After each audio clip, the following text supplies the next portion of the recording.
Hello viewers, আশা করি আপনারা সকলেই ভালো আছেন। আজকে আমি আপনাদের সাথে শেয়ার করছি একটা টক ডাল রেসিপি। আপনারা স্টেপ বাই স্টেপ দেখতে থাকুন আমি কিভাবে একটু অন্য ধরনের এই টক ডালটা বানাই, এবং কমেন্ট করে অবশ্যই জানান কেমন লাগলো আপনাদের। এখানে আমি মসুর ডাল নিয়েছি, এটাকে জাস্ট জল দিয়ে ধুয়ে আমি সেদ্ধ করব। সেদ্ধ আপনারা সবাই করতে পারেন, ডাল এটা নতুন করে শেখানোর কিছু নেই, আমি জাস্ট দেখিয়ে দিলাম আমি এটা মসুর ডাল দিয়ে রান্না করছি। ডাল কিন্তু এখানে পুরোটাই আমার সেদ্ধ হয়ে গেছে। এবার আমি কি করব, এবারে আমি দিয়ে দেবো এখানে পরিমাণ মতো স্বাদ অনুযায়ী একটু লবণ দেব, আর একটু দেব হচ্ছে হলুদ। হলুদ লাগলে পরে দেব। আর আমি রেখেছি তেঁতুল, এই যে এখানে তেঁতুল রেখেছি, এই তেঁতুলটা দিয়ে দেবো। এই তেঁতুলটা আপনারা ছেঁকেও নিতে পারেন, আমি পুরোটা দিয়ে দিলাম। আপনারা ইচ্ছা করলে এটাকে ছেঁকে ব্যবহার করতে পারেন, কাঠটা বার করে ছেঁকে নিতে পারেন। এইবারে আমি কি করব, এবারে আমি যে এরকম ডাল ঘুটানি দিয়ে আমি ডালটাকে ঘুটিয়ে নেব। এবারে গ্যাসে আমি একটা কড়াই বসিয়ে দিয়েছি, দিয়ে দিলাম অল্প একটু সর্ষের তেল। আমরা তো গরমকালে আম ডাল খাই, টক ডাল খাই, এই রকমভাবে তেঁতুল দিয়ে একবার খেয়ে দেখবেন, অপূর্ব লাগে। আচ্ছা, এবারে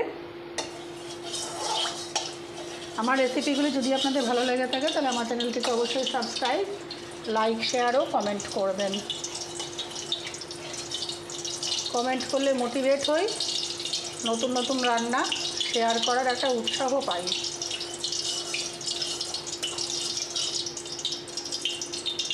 আচ্ছা, এবারে আমি ফোড়নে দিয়ে দেবো শুকনো লঙ্কা। একদম অল্প জিনিস লাগে, এমন বেশি কিচ্ছু লাগে না।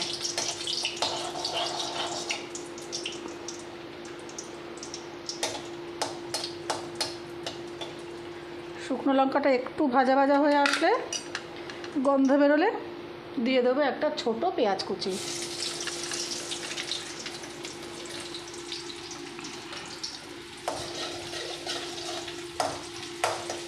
পেঁয়াজটা একটু লাল করে ভাজতে হবে।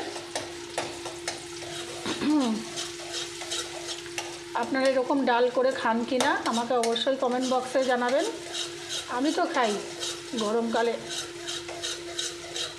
এরকম ডাল করি, আম ডাল করি, সব রকমও করি। আরেক রকম টক ডাল করি, সেটা আমি ভিডিও করার সুযোগ পাচ্ছি না, তাই আরেক ধরনের আমি টক ডাল করি, অন্য একটা সম্পূর্ণ আলাদা একটা জিনিস দিয়ে, খুব সুন্দর হয় খেতে।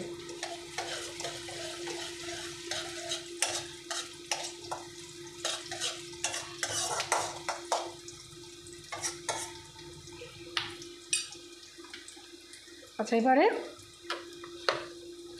এই যে আমি ডালটা সিদ্ধ করে রেখেছিলাম দিয়ে দিলাম এর মধ্যে। ডালটা তেঁতুল দিয়ে রেখেছিলাম যে, আর নুন দিয়েছিলাম আর হলুদ দিয়েছিলাম।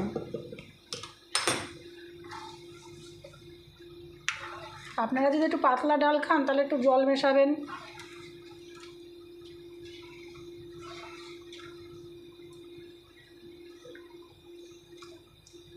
এবার এটা ফুটে উঠবে, তারপরে আমি পরের স্টেপে চলে যাচ্ছি।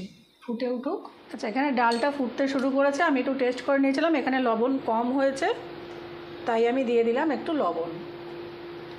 আপনারা এই পর্যায়ে লবণটা একটু দেখে নেবেন। আর একটা ভালো কথা, এই ডালে কিন্তু কাঁচা লঙ্কা যায় না, এটা কিন্তু শুকনো লঙ্কা ভেবে ফোড়ন দিয়েই আপনাকে রান্নাটা করতে হবে, তাহলে এর আসল স্বাদ গন্ধটা উঠে আসবে। কাঁচা লঙ্কা দিলে কিন্তু এর আসল যে স্বাদ গন্ধ সেটা পাওয়া যায় না, এটা শুকনো লঙ্কা দিয়েই করতে হবে। আচ্ছা, এবারে নামানোর আগে আমি কি করব, দিয়ে দেব একটু চিনি। টক ডালে একটু চিনি দেওয়া লাগে, ব্যাস।